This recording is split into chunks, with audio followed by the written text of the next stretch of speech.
echoes between historical arguments and these contemporary ones, I want to talk again a little bit more broadly about the types of arguments that were launched against women's full suffrage.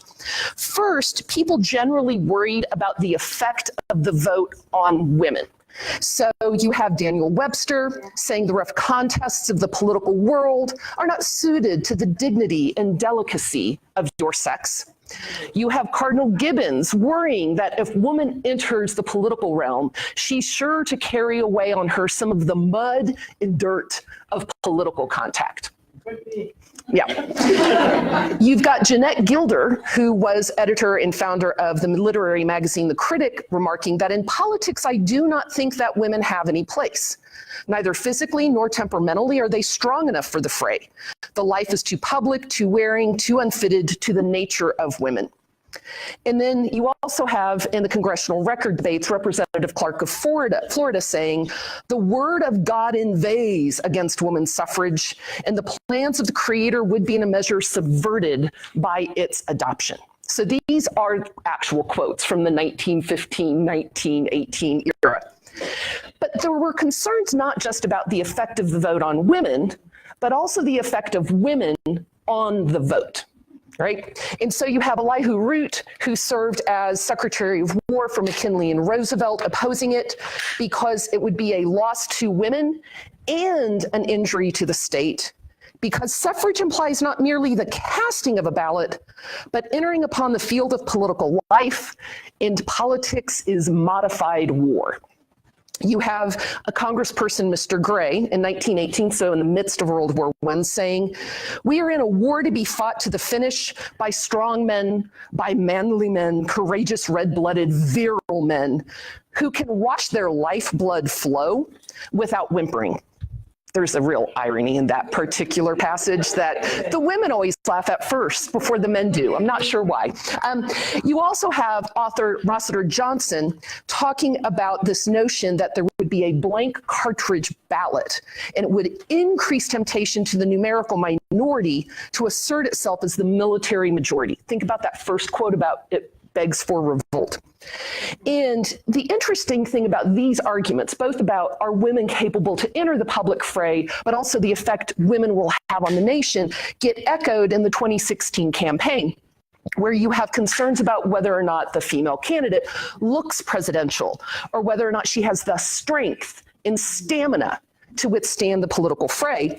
And then you have the repeated references on the part of Mike Pence of Trump's broad shoulders as a key qualifier for him to be the president.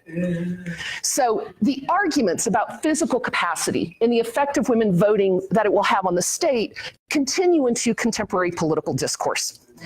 Now, suffrage activists not only had to confront these verbal arguments and made by anti-suffrage organizations and by congresspeople during the congressional debates, but they also had to contend with broad socio-cultural stereotypes about women's mental and physical capacity.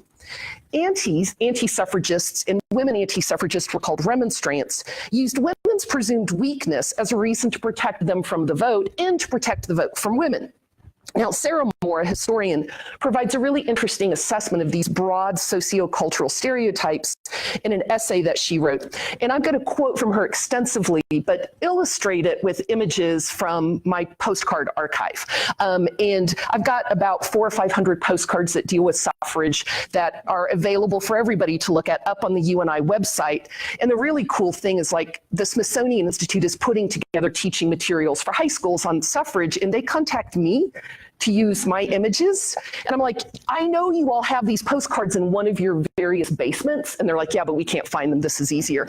So you'll be seeing some of my images and teaching materials for high schools that the Smithsonian is putting together. So my narration of Sarah Moore's work with illustrations from my stash. So, with social disorder and gender crisis as the principal themes of anti-suffrage rhetoric, the menacing new woman demanding a public voice was widely condemned as socially deviant, sexually and psychologically anomalous, a political pariah, and symptomatic of a diseased society. alternately envisioned as a cigarette-smoking femme fatale with an impertinent sexual appetite, or as a home wrecker who has inverted sexual roles and abandoned her natural position as the anchor of bourgeois domesticity, leaving the hapless and utterly unqualified husband to tend household chores and childcare, or as embittered spinsters or nagging wives whose unwomanly looks reflect her aberrant political ambitions. The suffragist was depicted as either thin and lacking in the curvaceous form appropriate to femininity and motherhood, unmarriageable as it were, or as overpowering her emasculated and henpecked husband. So, to convince others to accept women's rights to vote, suffragists had to argue both that women were strong enough to vote and withstand the coarse pressures of politics, but that the vote would not unduly coarsen women as feared in this image. They had to argue that women were strong enough to be public figures, but that strength would not make them less feminine. They had to convince people that women could be public and maintain their attractiveness and femininity, but not use it to pervert the vote. And they had to convince them that the rights for women would not emasculate men. Yes, that is Uncle Sam without a beard in drag. This is the only image, by the way, of a beardless Uncle Sam that appears in, well, actually from about I think it was 1867 was the last beardless image, because it really gets fixed with Flagg's work. So there's this one beardless image of Uncle Sam, and it's because the nation has been feminized by women's vote. And they had to do this while relitigating the 15th Amendment. So in addition to general arguments about women's ability to vote and their appropriateness to be in public, the congressional record debates also make clear that the debate over suffrage was as much a debate about race as it was about sex. Repeatedly, both antis and suffrage proponents detailed the impact women's suffrage would have on white supremacy. Antis arguing that it would destroy white supremacy, and proponents of suffrage saying, no, no, no, it will help us maintain white supremacy, the us being a very specific one, because white women outnumber black men and black women combined. The congressional debates actually said that women's suffrage would not pass until the 15th Amendment was rescinded. And there were others who proposed an amendment to the Susan B. Anthony Amendment that would insert white before citizen, so that only white women would be enfranchised as a result of the amendment. Part of the reason, and in the debates, this becomes clear, pro-suffrage activists would say the same techniques you all used in the South to suppress the black men's vote will suppress the black women's vote. The people who opposed women's suffrage said, no, it's really clear black women are much more insistent and vicious, that's a quote from a congressperson, in their demands for social recognition, which will never be accorded to them, and that they are fanatical on the subject of voting. There was a real fear black women would not have their vote suppressed or agree to it ostensibly in the way that black men did. So, a little bit of background, that's to sort of situate things in terms of dates. The suffrage amendment is introduced in 1878, unchanged when it finally gets passed. The attempt to amend it by inserting the right of white citizens won't be denied on account of sex failed a number of times. But even though it gets introduced in 78 and it gets voted on in 87, not a whole lot is happening. There's a period at the end of the 1800s to the beginning of the 1900s that some suffrage activists refer to as the doldrums, where basically over a period of a few years, suffrage proponents suffered 127 defeats, basically averaging one a month of local, municipal, or state level. But some things were happening. So in 1890, you've got Wyoming, 93, Colorado, Utah in 96, Idaho in 96, Washington in 1910, California in 1911. And there were other things happening at the local level too. For example, the first women's suffrage parade in the nation was in Boone, Iowa. Yes, go Iowa. I know, sort of surprising. And it was a little parade. That's basically the path. And there are images that survive. Yeah, and the Boone newspaper is very, very proud of this. And it repeatedly insists it was the first parade. There are some folks in New York State who argue they had one of the first, but the Boone newspaper really insists they were the first suffrage parade. And it's commemorated in Boone with a plaque and a small location where it's memorialized. So there's a bunch of stuff going on, right? There's 48 Seneca Falls, 78 it's introduced, 87 there's a vote on it, the initial vote, not so good. And then not much happens at all, except at the state level. In fact, Congress does not debate the suffrage amendment from 87 until 1914. Nothing's going on. So the interesting question is, well, what was it that got them debating it again? And my argument is it's the 1913 suffrage parade. So suffragists really had to figure out how to revivify public discussion in general, but also really get a focus on a federal amendment, because it was clear a piecemeal approach at the state level really wasn't doing very much to advance the suffrage cause. And so in less than 3 months, Alice Paul, Lucy Burns, and Crystal Eastman organized the Women's Suffrage Procession in their capacity as members of the National American Women's Suffrage Association, NAWSA's Congressional Committee. By the way, NAWSA is the precursor to the League of Women Voters. If you go back in history, when suffrage passed, NAWSA transforms into the League of Women Voters, and what would become the National Women's Party shifts its attention to the Equal Rights Amendment. But Paul, Burns, and Eastman at this point were still part of NAWSA. Paul returns from her work in Great Britain with Pankhurst, and again, 3 months, they organize a parade that really shifts focus to the federal amendment. And in talking about what the parade was meant to do, they say, there can be no question of the necessity of this demonstration.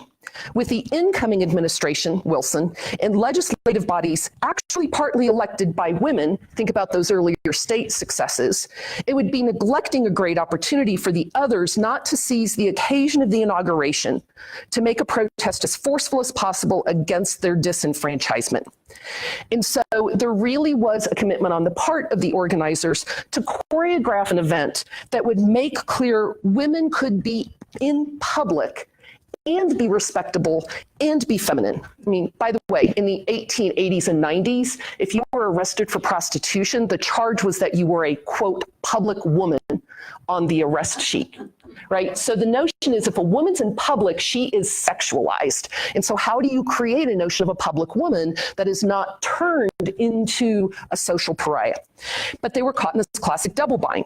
If they chose to emphasize attractiveness, they risked turning the male gaze into pure voyeurism rather than a political form of recognition. But if they weren't attractive, then they would reinforce the notion that suffragists were all mannish harridans who were unsuitable to marriage. So they plan. And the parade starts with Inez Mulholland, who was labeled by newspapers the most beautiful suffragette, and thus capable of dispelling the idea that suffragists were all mannish harridans. Clad in white robes, astride a white horse, she led the parade down Pennsylvania Avenue, following the identical path that the inaugural parade the next day for Wilson would follow. 5,000 women participated, and an estimated 100,000 people watched. The crowd ballooned because of the impending inauguration. And the power of the image event wasn't lost on the organizers. One of them wrote in NAWSA's newspaper that an idea that is driven home to the mind through the eye produces a more striking and lasting impression than any that goest through the ear. So the parade, and this is their sort of map of it, had 26 floats, 6 golden chariots, 10 bands, 45 captains, 200 marshals, 120 pages, 6 mounted heralds, and 6 mounted brigades, and probably a partridge in a pear tree.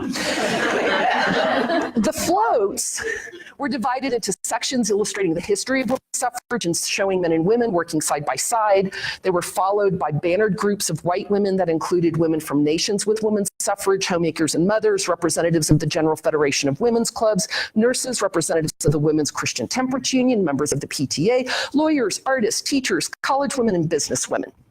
Given the parade organizers' commitment to a federal amendment, state organizations didn't appear until the 6th section of the parade.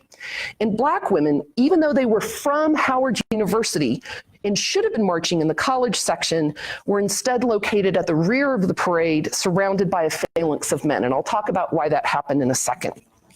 So this parade's noteworthy not just because it's the first national suffrage parade, but also because of the way the crowd reacted. The crowd verbally and physically attacked the suffragists, and the police did not respond. According to the New York Times, for more than an hour, confusion reigned. The police, the women say, did practically nothing. And finally, soldiers and Marines, literally the cavalry, had to be called in from Fort Myer to escort them through this path. A police officer who was designated to protect the marchers was heard shouting, "If my wife were where you are, I'd break her head." The Woman's Journal in Suffrage News included images of the parade and talked about how it struggled to victory despite disgraceful scenes, and it details the rabid remarks and the physical assaults the women experienced. The media coverage, though, not just in suffrage papers, but in regular newspapers, detailed the amount of violence that occurred. And headlines included things like "Washington disgrace, country grossly outraged," and "Hoodlums versus gentlewomen." The violence was so intense that the very next week, congressional hearings were held on why it had happened, and postcard images of the parade, just like this one, got entered into congressional testimony as evidence. So there's a couple interesting things to think about this parade. First is it really was an enactment of public citizenship for women. They could be public women and still be good women. It's one of the reasons they wore white a lot. And they could still engage in the type of activism without necessarily stripping themselves of their femininity. The echoes of this can be seen in contemporary politics, where you have women congressional and senatorial representatives wearing white. The second thing is the violence of backlash made evident women's impaired citizenship. Journalist scholar Lumsden analyzed a number of national newspapers about the violence and thought it made clear that the riot forced even anti-suffrage newspapers to acknowledge women were citizens who possessed the right to assemble peacefully. And it also disproved one of the other main arguments. One argument that women didn't need to vote was because men would protect women's interests, right? But this made clear that that was not the case. A third lesson that's really important is to see race in this parade. It might be easy to assume that only white women participated in the parade.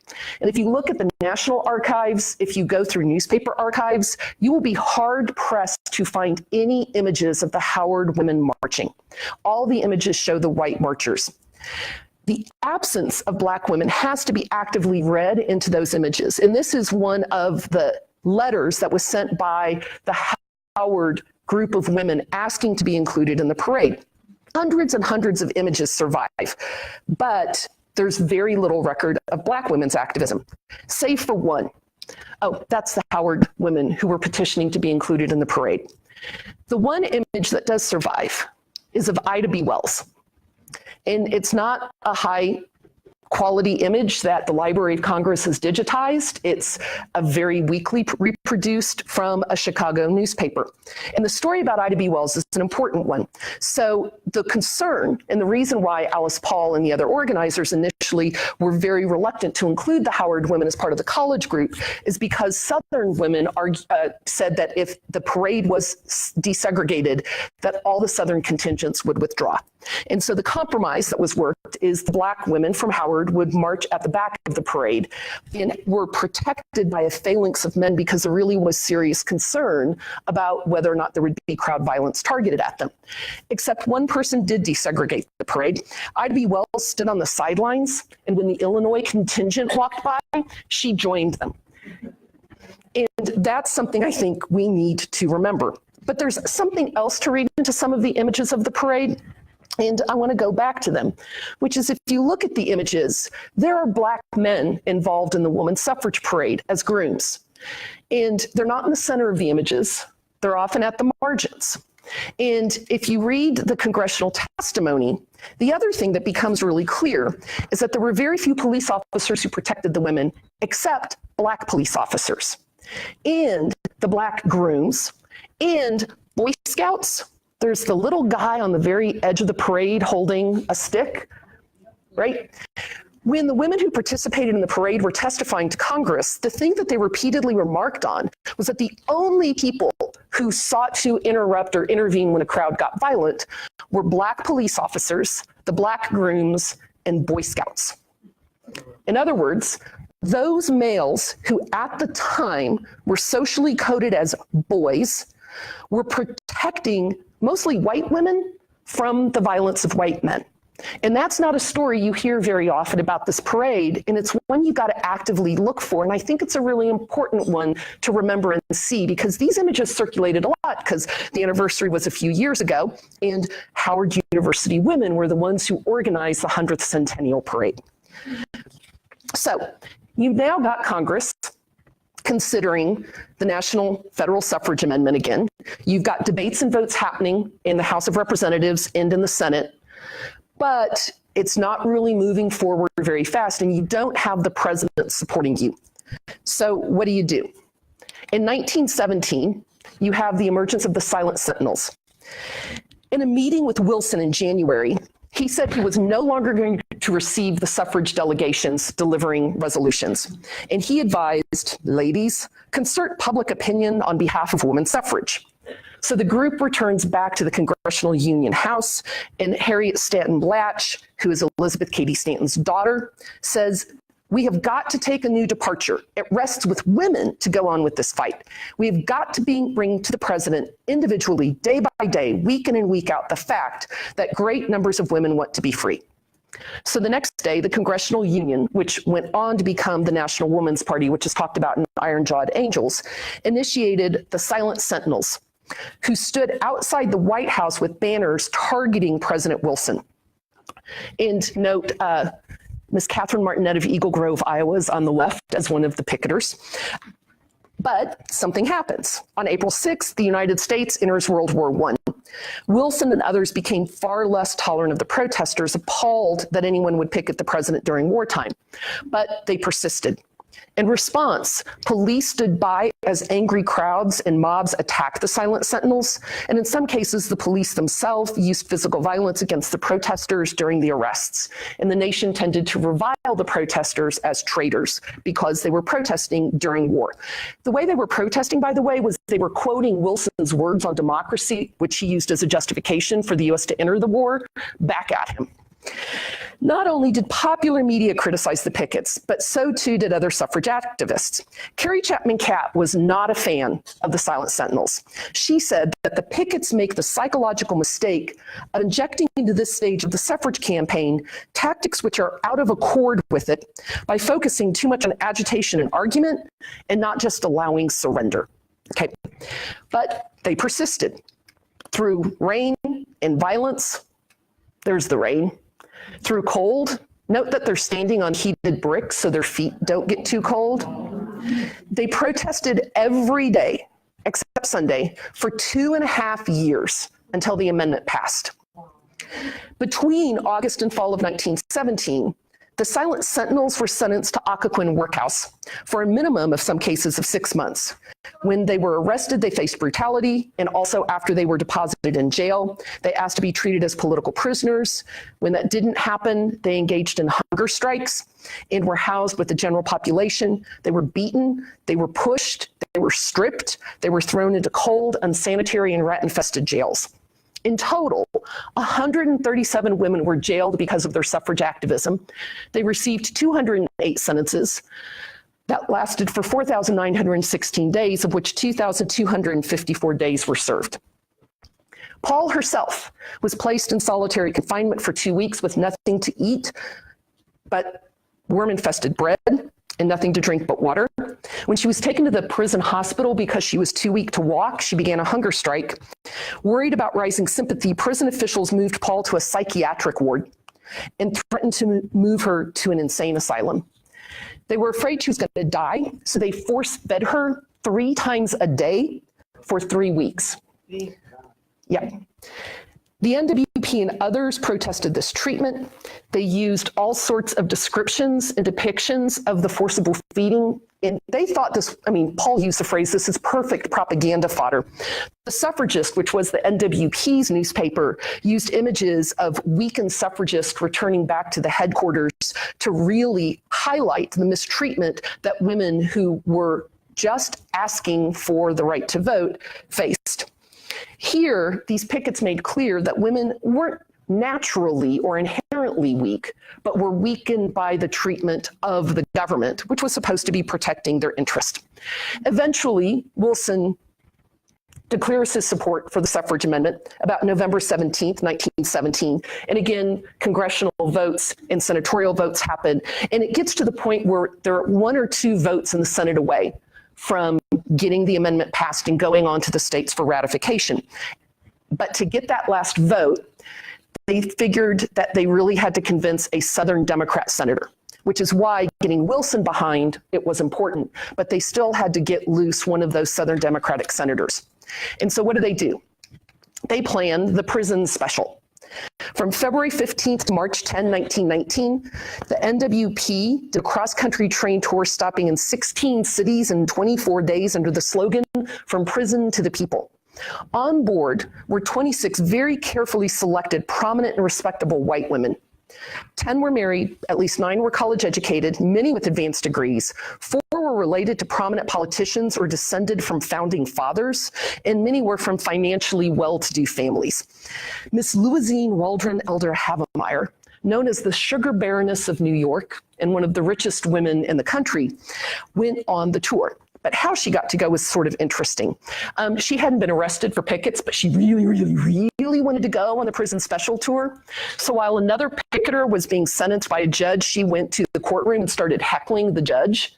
And the judge is like, "Mrs. Havemeyer, I do not want to send you to jail." And she's like, "Bring it on." And he's like, "Ma'am, I don't want it." And she's like, "Jail me," right? Because you can't go on the prison special tour unless you went into jail. So Mrs. Havemeyer, who was always introduced as grandmother to 11 children, really becomes one of the sort of socially prominent people who goes on the tour.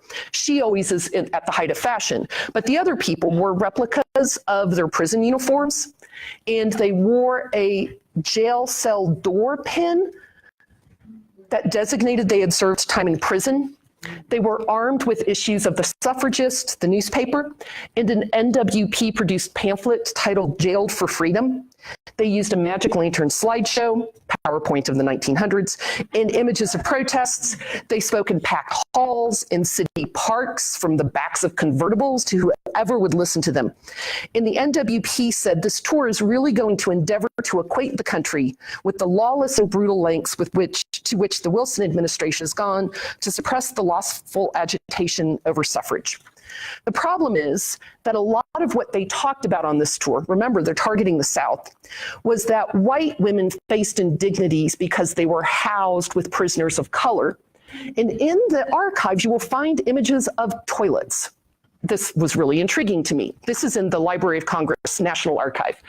Why is that? Well, a dominant narrative was that white women had to clean black women's toilets. And this is the appeal that they used because they had used it earlier in the South and gotten some public opinion to shift. And I bring this up because I think it's important to recognize that some of the activism that women suffrage activists engaged in really was an argument for white women's vote at the expense of black women and Chinese women and Japanese women and Native American women. Right? And so the way in which white women's citizenship was constituted or constructed on this tour was one that creates problems for how we understand what it means to be a citizen.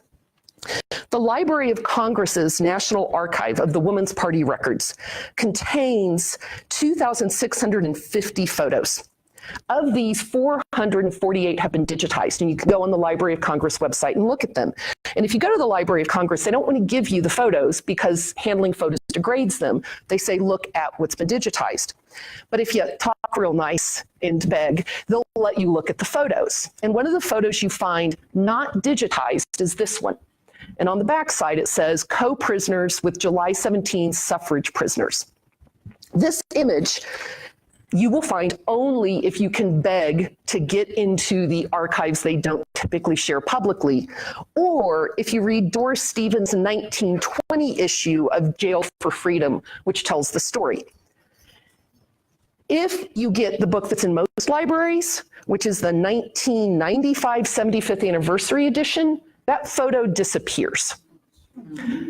The way we remember changes across time, and the way we remember has erased, in all the funny sort of ways to think about, you can play with that term, it has deraced and erased how Black women were turned into an other by suffrage activists as part of their argument to get white senators to support the women's suffrage amendment. And I end my presentation trying to rematerialize the presence of Black women, right? White women in the parade and the women from Howard and I.B. Wells were vulnerable to violence in public. But they are not the only bodies that were vulnerable. Black women were vulnerable as well, were targeted in prostitution raids, were arrested because they could not pay debt, were arrested because of presumed public drunkenness when that was not necessarily the case. And so when you think about how do we remember the history of women's suffrage, think about what's not present in the images, what images aren't present, and read them back into that history. Even if white suffragists at the time may have lacked the political imagination to witness shared vulnerability as the foundation for civic obligations, others did not. And these are the words I want to leave you with. The answer to how we think about women's citizenship probably lies in Black women's advocacy. Poet, lecturer, abolitionist, and suffragist Frances Ellen Watkins Harper, in a speech delivered at the 11th National Women's Rights Convention in 1866, offered this ethic of solidarity. We are all bound up together in one great bundle of humanity, and society cannot trample on the weakest and feeblest of its members without receiving the curse on its own soul. So as we are activists, as we advocate, and as we celebrate, we need to work to get rid of that curse. Very good.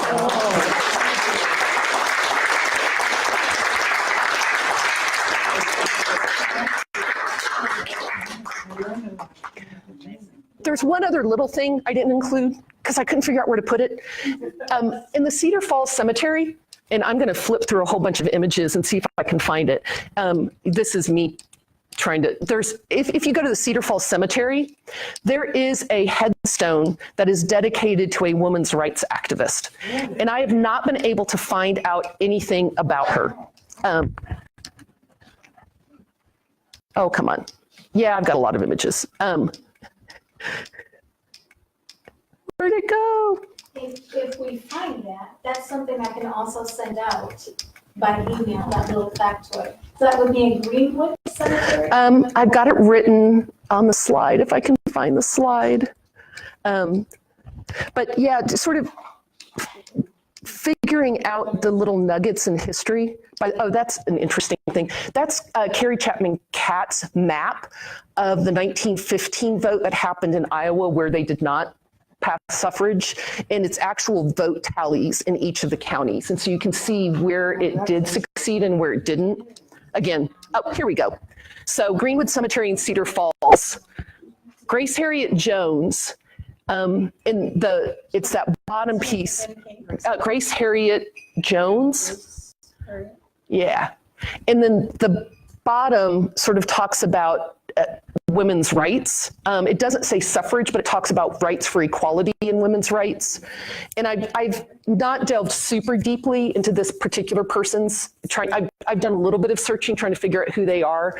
I've not hit up some of the local archives and history societies that I've had other tasks I've been working on. But there's stuff lurking everywhere. Boone in the Greenwood Cemetery, and remembering broadly is a good thing.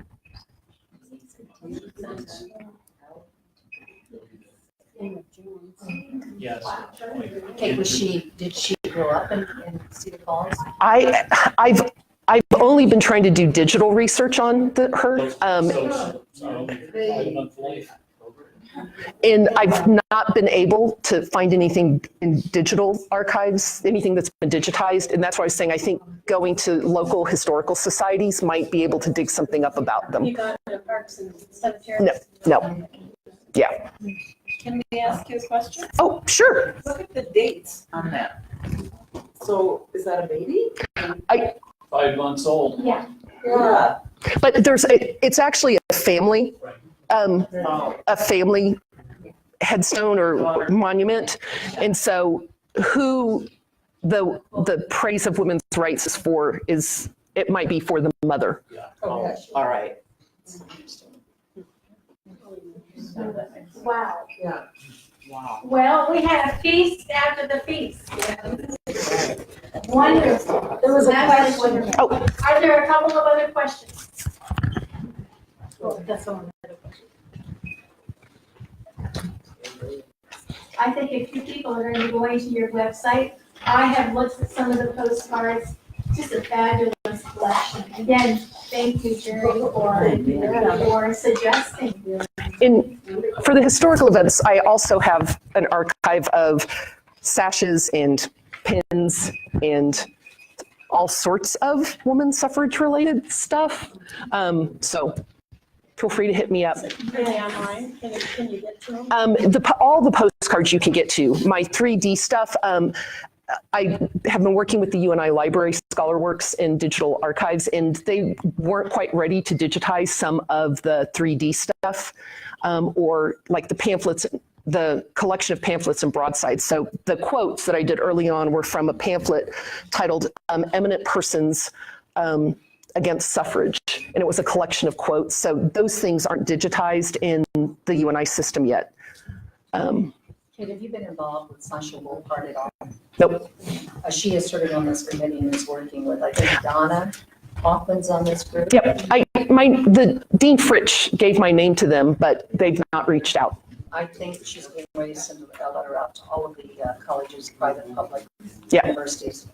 So you might want to connect with them because they're planning things on all of the universities. Yeah, and the UNI Library has used my stuff to do a couple of exhibits as well. So And I Do know you on think case that they organized their march without Facebook? yeah, 3 months. 3 months. When you start reading all of the telegrams, I mean, it is thousands of telegrams, and it's we need $2. We need 7 sticks. And just the amount of organizing that happened is astonishing. A lot of pissed off women now that have been, tramping back and forth across the United States trying to get this in state legislatures Yep. and everything else. I mean, if we had been doing that and we had blocked the Equal Rights Amendment.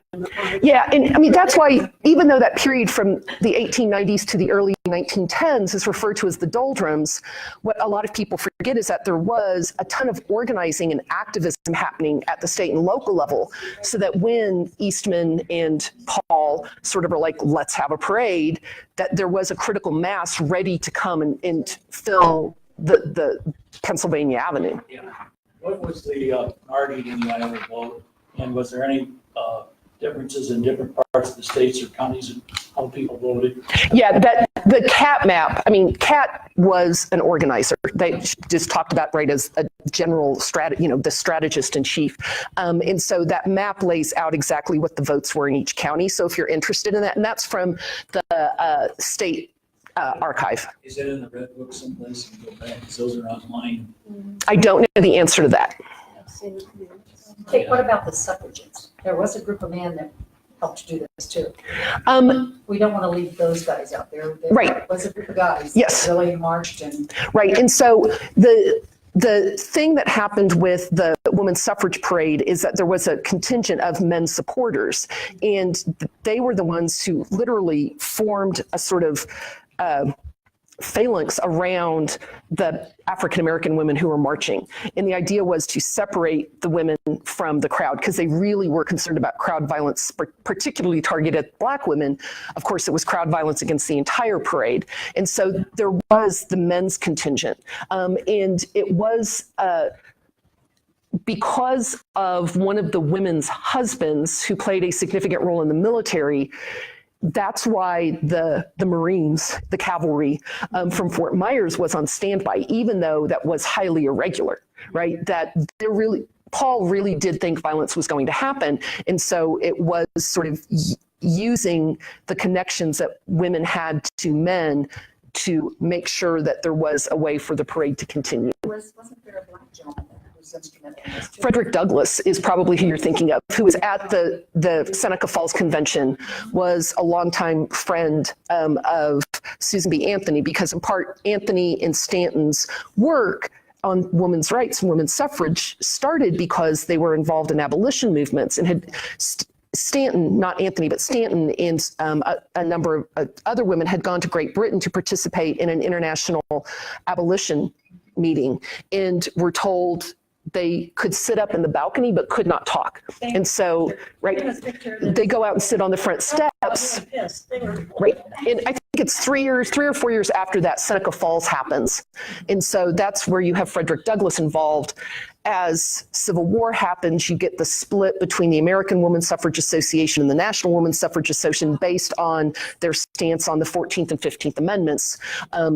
Should you enfranchise black men but not women, or should you do universal suffrage all at the same time? And that's when the split starts to happen between Anthony and Douglass. So black men were actually given the right to vote in 2015. No. Was it 2015? No. The 15th Amendment gives them the right to vote in I'm sorry. 1860s. Right. But And there were all these punishments. right, then voter suppression kicks in. If you're interested in that history, there's a lovely book, I believe by a Harvard historian, Alexander Kaiser, called The Right to Vote. And the fascinating thing is that it tracks sort of upsurges in black voting that are always followed by concerted efforts at voter suppression. So when you have a black person being elected to a city council, there's a serious backlash and voter suppression kicks in. And the thing that fascinates, And the thing that fascinates me is the arguments that circulated 100 years ago. The wrong people will vote. You've got fraud, or people don't vote the right way. And the core one, voting is not a right, it's a privilege, right? Are exactly the arguments, those historical arguments are the exact same arguments that you have circulating in contemporary debates about the variety of mechanisms of voter suppression, both of college-age students and of Latinx folk, of black folk, of Native American folk, right? What happened in the Dakotas recently. There was also a group of men called Women for Women's Suffrage that was formed in Des Moines. Oh, interesting. 1915, 1916, that we also found out. Oh, that's state. Yeah. So there were designated groups of men that were marching for women's suffrage. Yes. Known as Men for Women's Suffrage, and they not only protected the women, but they were also marching with them. Yep. So, yeah. I think this goes back to the theme that we're using for this 19th Amendment is hard won, not done, because basically we're not done. And we should all be very upset. We should all say enough is enough and keep pushing and moving forward. And especially looking at the younger generation. That's why I started with those contemporary quotes. Yeah. And these aren't hidden away in, well, one of them is hidden away in dark recesses of the Twitterverse. But because I don't know if you all remember this in the election, but there was a point where the phrase, "we might need a Second Amendment solution," started circulating. And the response was 19th Amendment solution. Well, the response to that was repeal the 19th. So if you search repeal the 19th on Twitter, there is a robust and rather large contingent of people, and Ann Coulter is one of them, who says women should be able to own guns and they should be able to run, but she doesn't think women should vote because women always vote the wrong way. The other thing they want to repeal was election senators, which also, of course, involves everybody. Yep. You can't gerrymander a whole state. Yeah. So the history is not that far, not in the long, far gone past. 100 years ago is still with us. All right, folks, let's express our appreciation again.